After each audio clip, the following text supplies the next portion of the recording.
own the bot side river.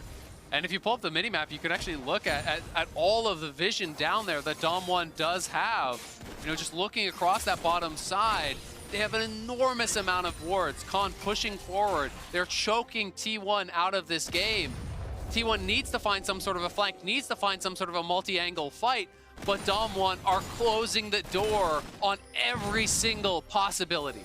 And T1's composition does not have the tools to reliably face check. It is high risk to walk into any bush, to walk into any part of the jungle that you do not know already is safe. We saw it in the previous play when Canyon was able to find that isolated pick on Owner. You see it in Showmaker in the cleanup plays when T1 try to run and are routed.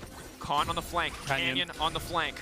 T1 have to group up, they have to be a team, they have to stay as a death ball, and they have to get Gumayusi and Faker of range to do damage. Showmaker will be the one to stop them from doing that. It's all about mid-wave contest. 30 seconds on the Dragon. Look at Canyon's positioning. He's waiting for his prey.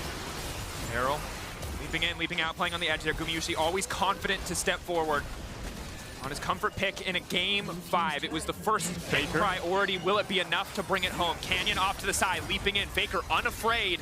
As Canyon's forced to retreat. They've spotted the flank out from the town. That's big in the fight to come.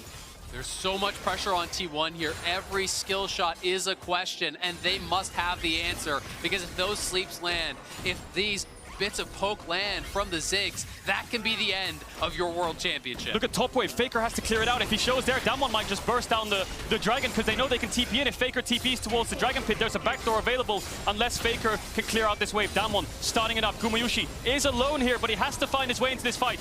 The slow take on the Elder Dragon. T1 have time to work with, but again, a single decision, a single mistake will cost them the game, will cost them their shot at the World Final. 50-50. TP now coming in. Everything being bet on this smite. Faker goes to sleep. Kana now stepping forward. 3K getting lower. Kana going all the way, trying to lock up the Enigma. Who's going to get it? No! In the end, it is Canyon. When it matters most, you will find the smite. But Gumayusi standing strong on the backside. It does not matter. In the face of the Elder, Damwon Kia will wipe T1 off the map. They're going to TP top as well. They have the Elder Dragon. They have a wave. They have everything they need to go to the World Finals. And damn old legends and old legacies. Goodbye, Faker. Goodbye, T1. Hello, Damwon and Showmaker. They will defend their title in the finals and look to go back to back. For every question T1 posed, Damwon had an answer. Game 5 was incredible from them. Never allowing the Aphelios, the Azir to take effect, never allowing them to find that fight. T1 forced into a no-win situation where they have to hard engage, but they don't have the tools to do it. The new era of the LCK has well and truly arrived, as it is Damwon standing above the rest once more. T1 fall again in the semis, as they did in 2019. It's gonna have to be 6 years before Faker can try again to get a world title.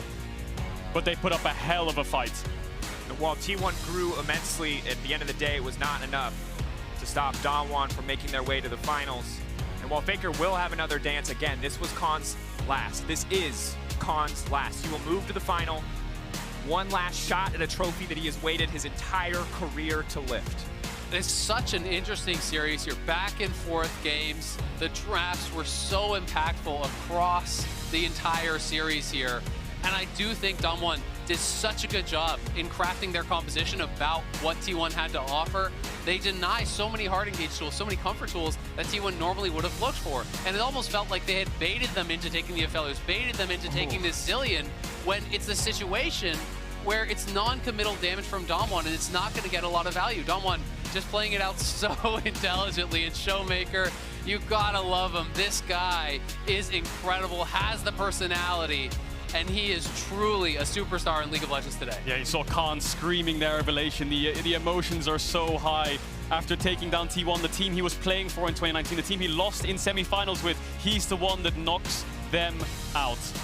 And you have to feel like there is no better way to pass the torch for Korean League of Legends than to have the best team of all time now be surpassed by the current giants of the LCK, a team looking to win their second trophy back-to-back, a nigh unattainable feat in the world of League of Legends. Damwon has been on this victory march, it feels like. They have been out for blood, playing incredible through groups and quarters, undefeated. T1 pushed them to the brink here today. Not only the first one to take a game, the first to take two, really did make him work for it. And I think T1, with all these 18-year-olds, this rookie roster, will come back stronger next year. Look at Damwon in 2019 getting knocked out by G2. They come back the next year after